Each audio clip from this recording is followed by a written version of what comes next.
大年30，我被3个儿子推来推去，谁都嫌弃我这个老太婆。最终我死在了除夕夜里。回想我的一生，老公是个凤凰男，婆婆是个恶毒鬼，儿子都是白眼狼。我含恨而终，重来一世。我赶走老公，棒打婆婆，3个白眼狼儿子，我一个也不爱。亲情长相守，真情在人间。大家好，我是秋兰，欢迎观看《真情人间》。我醒了，此时我躺在了冰冷的手术床上，望着眼前的手术灯光，我感到冰冷却又熟悉。我立马意识到了自己又重生了，往事此时还历历在目。上一世，带儿子、2儿子、3儿子都已经成家立业，他们对自己奶奶，也就是我的恶毒婆婆亲切无比，却唯独对我这个亲妈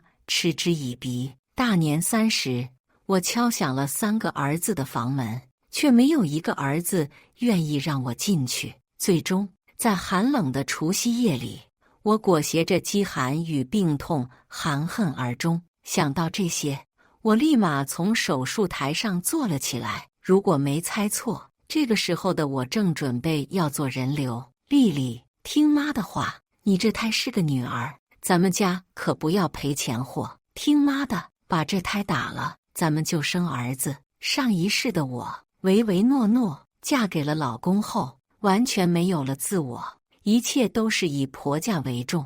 婆婆托人带我到小诊所检查，查到我这胎是女儿，一直劝我打掉，即使我已经生了2个儿子了。此刻的我内心愤怒到了极点，我不顾医生的阻拦，冲了出去。老公和婆婆看到我后惊呆了，婆婆忙说：“丽丽，你怎么回事？不是说好做人流的吗？我自己的孩子，我自己做主，女儿怎么了？儿子又有什么好的？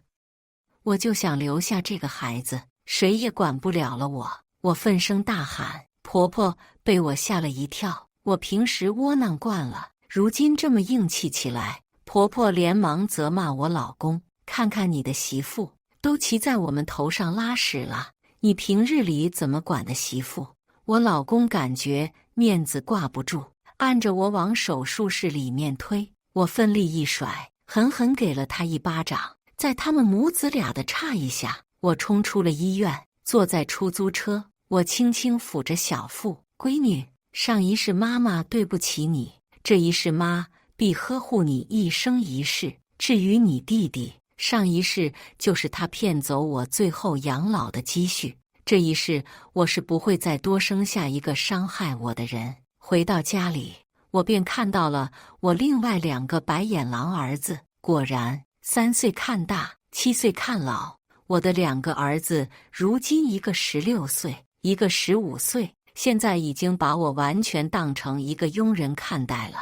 而这一切的一切，都是因为我老公和我婆婆对我的不尊重，对我的呼来喝去。我的2个儿子耳濡目染，再加上我的婆婆的每日挑唆，2个儿子对我甚至还不如对仇人。大儿子林光看见我连声妈都不叫，我饿了，给我做饺子吃。2儿子林耀正看着电视，也连忙喊道：“我吃面条，别放辣椒。”我站着不动，已经气得全身发抖。谁要吃，谁自己做。我咬牙切齿地说道。2个儿子都对我的反应感到惊讶，林光和他爸爸简直一模一样，此时趾高气昂地看着我：“你怎么回事？”我走上前，狠狠地打了他一巴掌：“你跟我说话，连个称呼都没有吗？我是生你养你的人，我是你妈妈。”我一字一句地说着。大儿子明显被我吓到了，捂着脸不作声。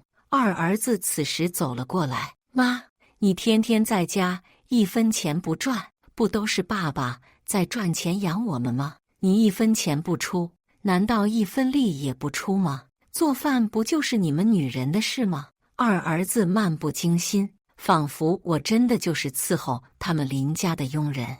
我绝望地闭上了眼睛。这2个儿子没救了，已经完全被他们的奶奶教坏了。我自嘲般笑了笑，接着我便回屋开始收拾行李。在整理行李的时候，一张写着结婚誓言的单子掉了出来，往事一幕幕浮现在眼前。我是家中独女，我爸妈将我视作珍宝，从小我便锦衣玉食，吃过最大的苦可能也只是家里的司机请假，而爸妈恰巧有事，自己只能打车去上学。我的丈夫林相是个穷小子，他没房没车没本事，但他说他有一颗爱我的心，我真的信了。我拼死拼活的要嫁给他，尽管我爸妈拼命阻拦，可我依旧义无反顾。我家距离林相家坐飞机也要4个小时，甚至还得坐公交车转好几趟车。我晕车，林相却连个晕车药都不舍得给我买，我自己买。他还要说：“丽丽，我们家就是这么远的路，你要尽早适应才行。晕车药也要花不少钱，我想存起来这些钱，以后和你一起建设我们的家庭。”我当时真是脑子进水了，居然真的觉得他是爱我，是在为我们这个小家庭省钱。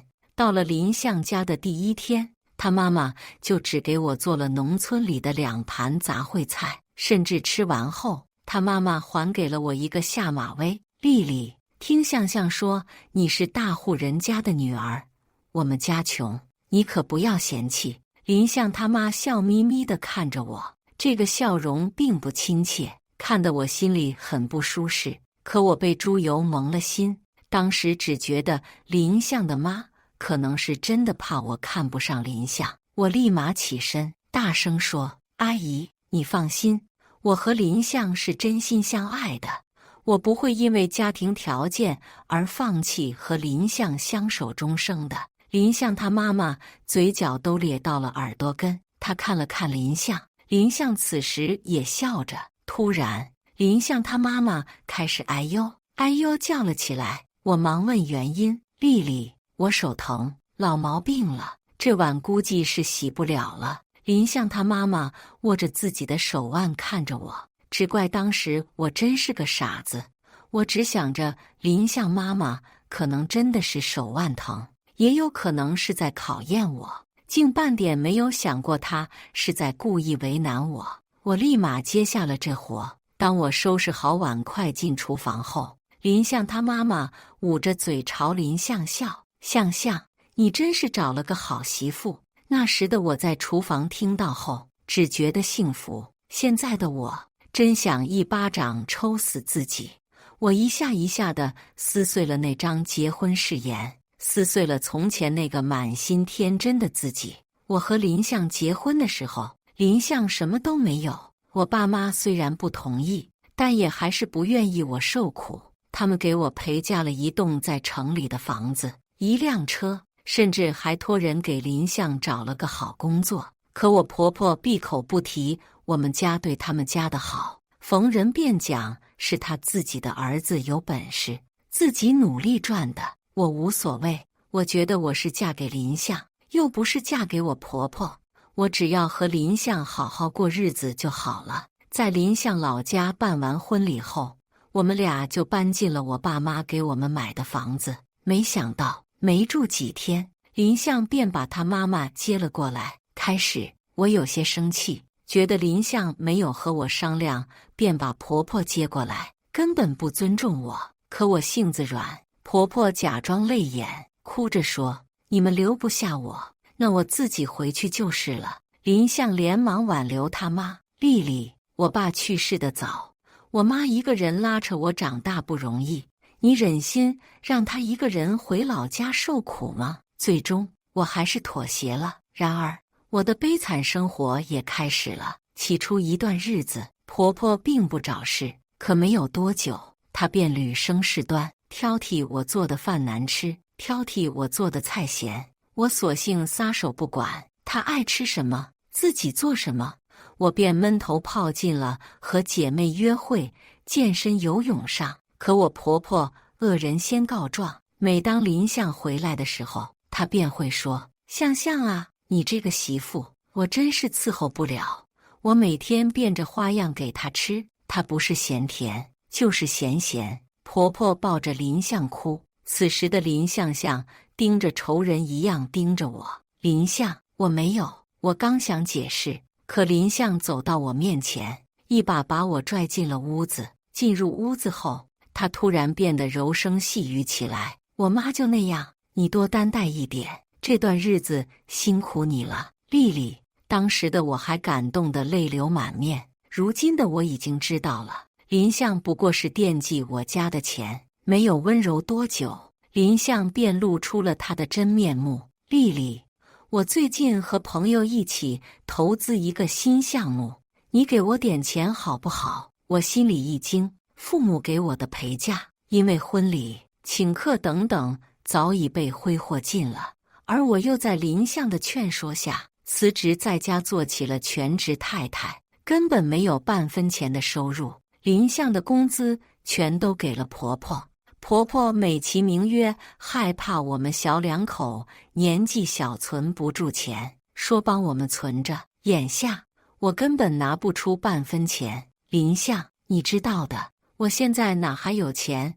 我话还没说，林相脸色已经黑了下来。没钱，你还能出去游泳，还能去做瑜伽？林相质问我。那些都是我的闺蜜请我的，我解释。林相立马捧着我的脸：“丽丽，你那个闺蜜琳琳根本就不是个好女人。我们没结婚时，她就一直反对我们，而且她还是一个不婚主义者。我真害怕你被她影响了。”我握着林相的手：“琳琳不是那样的人，你放心吧，林相。”林相立马撒了手：“你只在乎她，不在乎我，对吧？”我立马哄着他：“没有，林相，我答应你，我以后少跟琳琳见面。”林相转怒为笑，又抱着我说：“老婆，我最爱你了，你想想办法好吗？不行，你跟岳父他们。”看着林相，我也不想他为难，于是真的回娘家借钱。我妈指着我的头骂我傻，我爸也说我脑子完全被堵住了，可我那时就是个傻子。我痴痴地相信了林相给我说的一切谎言，我哭哭啼啼，长跪不起。爸妈没有办法，最终答应借给我钱。林相投资失败了，整整100万，100万都赔得血本无归。我还一句都不能说，一旦提起这件事，林相和我婆婆就会对我破口大骂：“赵丽丽，还不是因为你，我们林家就是娶了你这么个丧门星老婆，我儿子才会投资失败的。”婆婆对我说着最恶毒的话，而林相也恶狠狠地看着我：“赵丽丽，你根本就是看不起我，你从来没有看得起我过，你就是嫌我穷是吧？嫌弃我没有本事。”此时我感觉他们简直不可理喻，我跑出了家门，准备回娘家。可我当时如果真的跑走了就好了。婆婆知道我是棵摇钱树，她见我跑出去了，立马朝林相使眼神。林相立马心领神会，冲出去追我。他一把抱住我：“丽丽，我错了，你原谅我好不好？我是因为投资失败，气一时冲上了头，才说出那番话。我求你了，丽丽，原谅我好不好？”我最终是跟着林相回了家。后来我还怀孕了，我更是逃不出了。我生了第1个儿子后，婆婆很满意，可没有多久，他们便催着我生第2个。婆婆更是带我去多方检查，确认是个男胎后，才让我接着生。1年后，我又生下了第2个儿子。我爸妈来看我的时候，我妈眼里含泪，满是心疼。生完第1个孩子，哪有第2年又接着生第2个的呀？婆婆见状，立马打圆场：“哎呦，我也对丽丽说了，不能生得那么着急，可这孩子孝顺得很呐，一心只想给我们林家延续香火。”我不敢否认，我怕我妈更心疼。爸妈走后，林相一家人的真面目就又露了出来。那时的我还没有出月子，婆婆就逼着我干活：“你都生第2胎了，哪有那么矫情？你早上早点起来给相相做饭，外面的饭不好，重油重糖的，当媳妇就要有个当媳妇的样。我当时只觉得孩子都生了2个了，我还能怎么样？于是便只能言听计从。如今想想，我生了3次孩子，还打过1次胎，最后一次还是高龄产子，每一次的月子我都没有做好，而且那么多年都是我一个人伺候一大家子人，我的身子很有可能是那些年熬坏了，否则就算儿子们不管我，我也不会60岁就得重病，最终撒手人寰。后来当我爸妈退休后，他们对我更没有好脸色，而林相凭借着我爸妈给他打的好地基，官职也升得越来越高。这10几年里，我当牛做马一般伺候着他们一大家子人。婆婆不吃芹菜和香菜，老公不喝牛奶，大儿子不吃菠菜，二儿子不吃辣椒，他们的一切喜好口味我都记得清清楚楚。可谁又记得我的喜好？我37岁的时候又怀了孕，此时婆婆又带着四处检查，多方打听，知道了这胎是个女儿，于是她威逼利诱着我去打胎。丽丽，我们林家不能出现赔钱货，我找人算命了，生下这个女儿会毁了我们林家的运气的。林相也附和道：丽丽，听妈的，咱们现在家庭条件也不差，这胎打了以后可以再生，多少孩子咱们都养得起。我默默忍受了这么多年，这一次我依旧逆来顺受，我如了他们的愿，打了胎。而我父母得知我高龄打胎，甚至身边连个照顾的人都没有，急急开车朝医院赶来。没想到半路上出了车祸，我丧女的同时也失去了这个世界上最爱我的人。而我的老公和婆婆此时只想着谋夺我父母的家产，我的思绪又回到了现实。我突然想到，我没有打胎，那么我的父母也不会赶着来看我。太好了，我还有父母。我收拾好行李，走下了楼。此时老公和婆婆也赶回来了。大儿子问婆婆：奶奶，我妈今天抽什么风？婆婆哼了一声，谁知道她在干什么？我们林家真是倒霉，娶了这么个丧门星女人。我不屑地笑了声，径直走向林相。林相，我要和你离婚。这句话说完，在场所有人都感到不可思议。二儿子也开了口：妈，你什么都不会，让你做个饭也推三阻四的。你跟我爸离了婚，你能干什么？我并不理会他，我推开他们，朝门外走去。林相此时开了口：赵丽丽，你别后悔。我大声吼道：谁后悔？谁孙子？我打车来到了父母家里，看到我那因为我而满脸沧桑的父母，我痛哭起来，朝他们二老跪了下去。爸妈，我对不起你们，我不孝。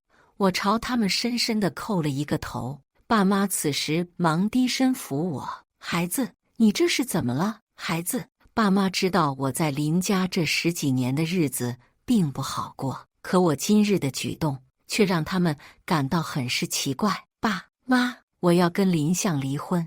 我立马说出了我的打算。爸妈大喜：孩子，你想通就好了，爸妈支持你，毕竟是自己身上掉下来的2块肉。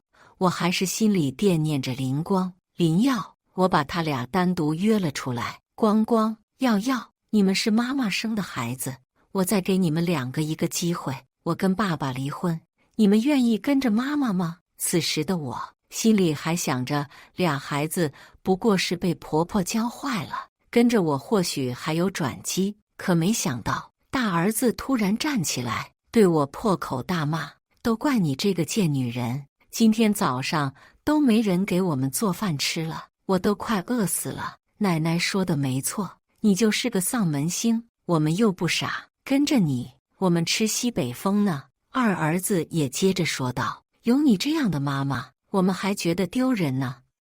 啥也不会，天天就只会跟爸爸要钱。告诉你，你跟爸爸离婚了最好，我们谁都不要你。2人骂完之后就走了。而我却露出了微笑。如今我什么也不用在乎了。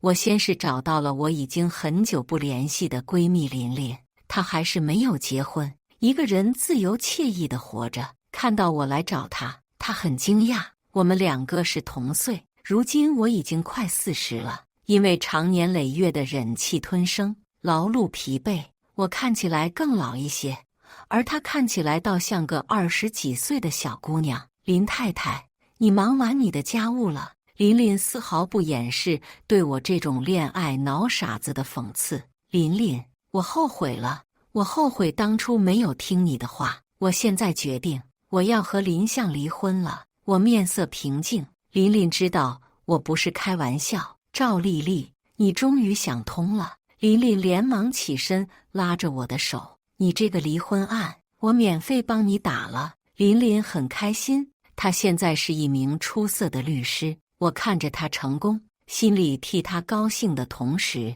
也替自己不值。当初我和琳琳都是法学专业毕业，那时的我们在同一家律所实习。如果没有被林相的花言巧语所蒙骗，或许我也能活出自己的精彩。这10几年来，我被林相骗去了大量的钱财，我后悔不已。放心吧，林相是婚姻过错方。琳琳坐了下来，拉开面前桌子里的抽屉，拿出了很多张照片，每一张照片上都是林相和其他陌生女子亲密的合照。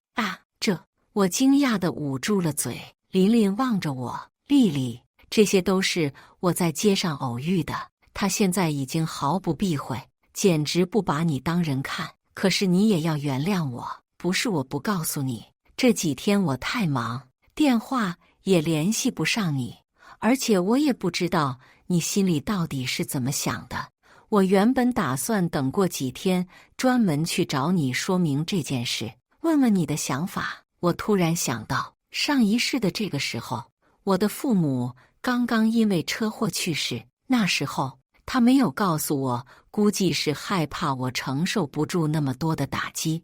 我情不自禁地流下了眼泪，立马握住琳琳的双手。谢谢你，琳琳，谢谢。琳琳也握住了我的手，说什么傻话呢？咱们俩永远都是好朋友，我永远站在你这边。回到父母家之后，我看着照片沉思起来，这些证据到底要如何运用，才能使我获利最大呢？正当我冥思苦想之际，手机里弹出来了一条微信：丽丽，你大伯身体老毛病又犯了，能不能再借你20万呢？这条消息是林相他大娘发的。突然我想到了前世，那时的我已经60岁，我的最后一点积蓄被我最小的儿子骗走，此刻的我孤注无援。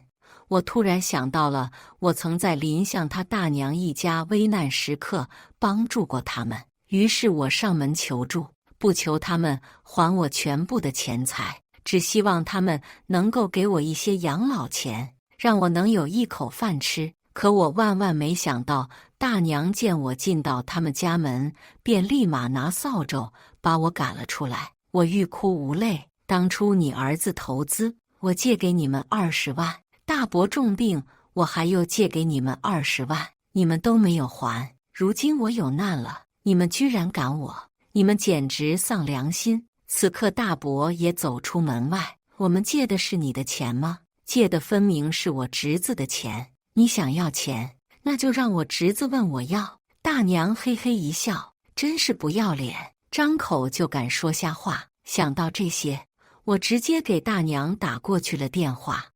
丽丽，大娘就知道你心肠热，不会不管大娘一家的。大娘在电话那头假笑着，我也笑着应对。大娘，您真是见外，不过你也知道，我们家都是林相做主，我的钱都在他那里存在呢，不如你给他打个电话问问吧。我肯定同意，但不知道林相有没有那个孝心了。大娘看着我答应，以为事情指定成了。可是这么多年，林相就是一个吸血鬼，一个装阔怪。他不停地在他老家亲戚面前装有钱，装成功，可私底下都是靠我，靠吸我的血，吸我父母的血，也满足他的虚荣。果不其然，没有多大一会儿，林相就打来了电话。赵丽丽，你什么意思？林相上来就是一通质问。你自己的大伯，你自己不出钱救啊？我嘲笑道。林相，你好好看看你自己吧，你不过就是一个靠老婆的软饭男，你真以为自己有什么真本事呢？此时，林相又开始使用他的老把戏，靠着他那厚得无比的脸皮求饶。丽丽，你别闹了，我们都老夫老妻这么多年了，你跟我还闹什么脾气？不愿意打胎就不打呗，有个女儿也挺好的，做我们的贴心小棉袄。丽丽，回来吧。林相装模作样，我心中顿时感到恶心无比。林相，这婚我是跟你离定了，把女儿生在你们这种吸血鬼家庭里，我想都不敢想。你不要再恶心我了。说完，我便挂断了电话。此刻，大娘又打来了电话。赵丽丽，我都听相相说了，你真是个狠毒的女人，你把所有的钱都拿走，现在还逼相相跟你离婚，你真是蛇蝎心肠。我静静听着。大娘，你说完了吗？如果我没记错的话，你儿子投资我还借了你20万呢，现在也还是还回来的时候了。大娘听到我的一番话，顿时慌了神。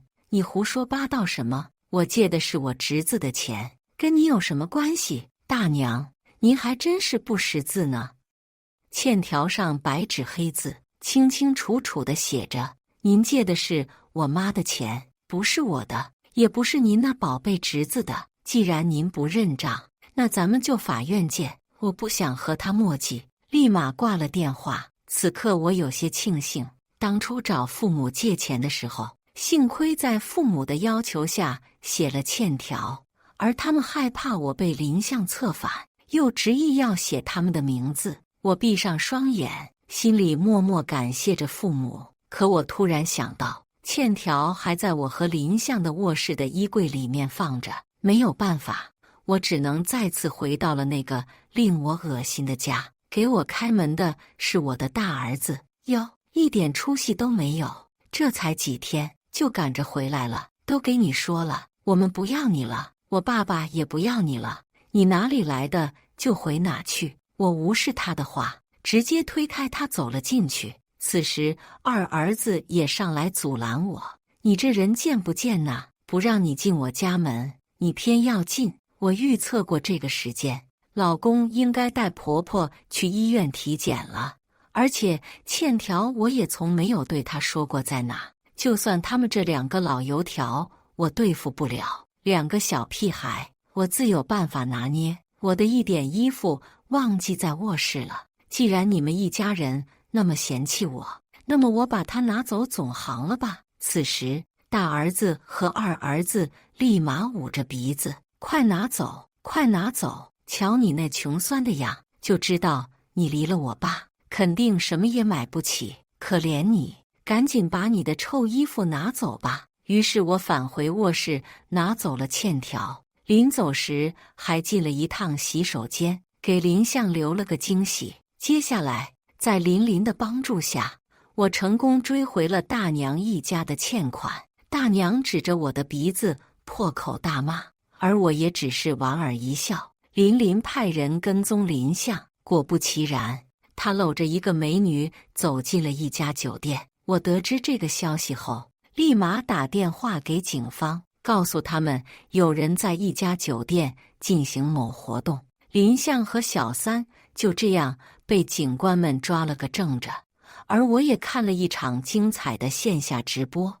我把这些证据一起打包发给了林相的单位，再加上我父亲动用一些以前的老同事的关系，林相就这样失去了他最引以为傲的工作。他再次想到了我，而我此时正准备跟他打离婚官司。他来到琳琳的律所，他知道我在这里，而他竟然当着全律所的人的面朝我跪了下来。丽丽，我求你了，我知道错了，我求求你不要离开我，我们已经相爱10几年，求求你看在咱们儿子的面子上，看在我们未出世的女儿的面子上，再给我一次机会好吗？你也不想，女儿一出生就没有爸爸，对吗？林相果然好演技，痛哭流涕，泣不成声。在场一些不知道内情的人，估计还都以为我是抛夫弃子的人。如果是上一世，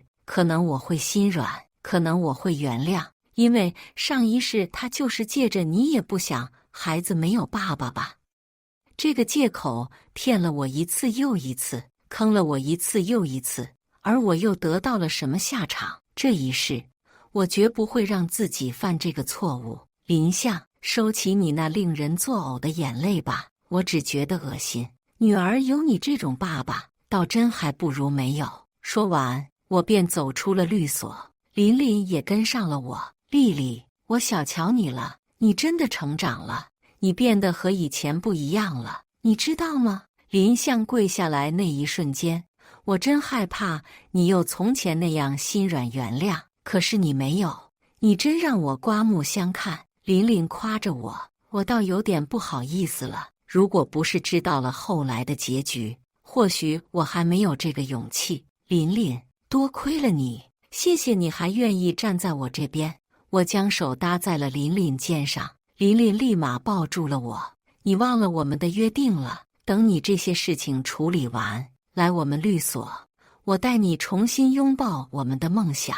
我眼睛里闪着泪光，忽然，我仿佛又回到了少女时代。那时的我无忧无虑，我和琳琳每天一起逛街买衣服，看电影喝奶茶。你以后想做什么？琳琳兴高采烈地问着我。当律师，手执正义，严惩黑暗。我满脸兴奋。好，那我们两个就一起开一家律所。琳琳说完，我们俩就幸福地依偎在一起。那时的我们好年轻，好单纯，以为口头约定便是永远。如今我不能再食言了，我握紧琳琳的说，坚定地嗯了一声。在琳琳的帮助下，我和林相终于离婚了。尽管他在法庭上疯狂咆哮，尽管婆婆多次指着我的鼻子骂我，尽管我的2个儿子又是多么疯狂地斥责我，可林相出轨就是事实，证据确凿，他能说得了什么？离婚后，因为我们俩的房子是婚前财产，写的还是我父母的名字，因此这个房子理应归我。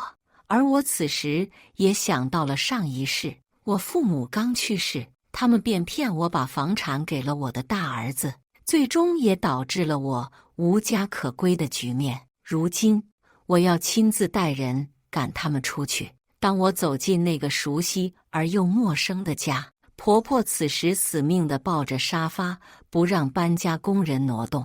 你们都给我滚，给我滚！这是我儿子的房子，才不是那个贱女人的房子。我的2个儿子也在他们的奶奶的撺掇下，死死抱着屋子里的书桌和衣柜，不肯松手。婆婆见到我来，立马来了精神。我们家真是倒了8辈子血霉，娶了你这么个媳妇，丧门星，败家女人，给我滚！哼，该滚的人是你。你们鸠占鹊巢，已经占了10几年了，简直给脸不要脸！快给我滚出去！我给搬家工人一个手势，示意不要理会这些人。随着屋里的物件一件一件被搬出去，婆婆慌了神，2个儿子也急了起来。臭女人，快离开我们的家！小心我告诉爸爸，让他打死你！2个儿子到现在还沉浸在婆婆给他们编织的谎言之中。我轻笑了一声，拿起了一根大棒子，朝着他们打了起来。尤其是婆婆，我一棒子接着一棒子追着她打，她哎呦哎呦地叫着，最终被我赶出了家门。2个儿子看到我发疯的样子，依旧在叫嚣：“你个疯女人，等爸爸回来打死你！”我此刻像杀疯了一样，一棒子朝他们打了过去，他们也狼狈逃出。我对搬家工人吩咐：“这个家里所有的东西，统统都扔出去。”林相一家就这样又回到了村里，而我忙完一切后，又重新回到事业之中。琳琳耐心地教着我一项又一项简单而又基础的工作。慢慢的，我又感觉自己的生命有了活力，有了色彩。几个月后，我临盆了。我的父母，我的琳琳在手术室外焦急地等待着。我是高龄产妇，生下这个孩子，我也是经过了深思熟虑。上一世，我已经剥夺了他来这个世界看一看的权利了，而这一世，我也有了能够护他一生的能力了。随着小孩的一声啼叫，我的宝贝来到了这个世界。我给他取名叫做赵安。我的孩子不需要光宗耀祖，只希望能够平平安安。5年后，我和琳琳开心地去幼儿园接了安安，准备回家。路上，我遇到了此生我最不想看到的人，我的前婆婆。这时候的她早就没有了以前的耀武扬威。我知道她的宝贝儿子死了。上一世，在林相40岁生日时，林相回老家庆祝生日的时候，老家的房梁突然塌了。幸亏当时大伯父拉了林相一把，林相才幸免于难。如今大伯父因为医药费欠缺，大娘明明有钱，却不舍得给大伯父治病。林相也是个守财奴，如今他更是失去了我这么棵摇钱树。打肿脸充胖子的事，他才不会做呢。于是他们就眼睁睁地看着大伯父病死，而大伯父病死，谁还帮林相度过这一劫呢？不过林相就算逃过这一劫，他也会在后面的10年后病死。我暗自一笑，林相，到底是你作孽多端，命不久矣呢？我也听林相以前的同事说了，他们去参加葬礼的时候，发现林相的头发都快掉光了。看来在村里真的吃苦了。我听了这些话，在没人的时候狂笑不止。那日我回家拿欠条时，临走时拐进了洗手间，望着那些因为我的勤俭持家而在购物狂欢节上囤的一瓶瓶的洗发水，我偷偷地将自己事先备好的脱毛膏分装了进去。我知道林相这个抠门鬼，他一定会仔细享用的。这时，钱婆婆看到了我，立马眼神变得凶狠，埋怨起来，仿佛一切都是我的错。而因为林相去世，钱婆婆愈发恨我，认为我就是丧门星。渐渐的，她也讨厌起了她的2个孙子，每天把对我的仇恨施加在他们俩身上。如今5年过去，他们俩早就在我婆婆的命令下辍学打工。此时的他俩跟着我前婆婆来到城里，估计就是为了进厂。遥想前世，他俩在我这个他们最不爱最讨厌的母亲的培养下，都考上了全国排名前几的学校。一时间我唏嘘不已。我抱着我的女儿进了车里，车慢慢地开着，我们回到了家。没想到我的2个儿子也跟了过来。你们想干什么？琳琳护在我身前，我让琳琳抱着女儿先回屋，我不想让我的女儿知道任何不美好的故事。此时，我的2个儿子突然跪下：“妈，我们知道错了，我们求你了，妈，让我们回去吧。”眼前的场景又是多么熟悉！上一世，我在每一个儿子的门前不断地哭求着，甚至都给他们跪下了。可他们依旧讨厌我这个母亲，在钱婆婆的山火下，他们连看我都不看一眼。此刻看着他们可怜的样子，我有些动摇，可我依旧想试探一下，看他们的行为到底是不是我心中所想。我走过他们，现在你们知道后悔了。我告诉你们，我不愿意。没想到此话一出，他俩立刻炸毛了。你个死贱人！奶奶说的没错，你果然是个狠毒的女人。要不是奶奶让我们假装后悔，骗你给我们点钱，我们才不来呢。我闭上眼睛，此刻舒心得很。保安，把他们赶出去。2人被打了出去，而我进屋抱起了我的小公主。感谢大家的观看，欢迎大家在下方评论区讨论。如果你喜欢这类故事，记得点击订阅《真情人间》，并分享给更多的人，这会对我帮助很大。再次感谢大家的观看。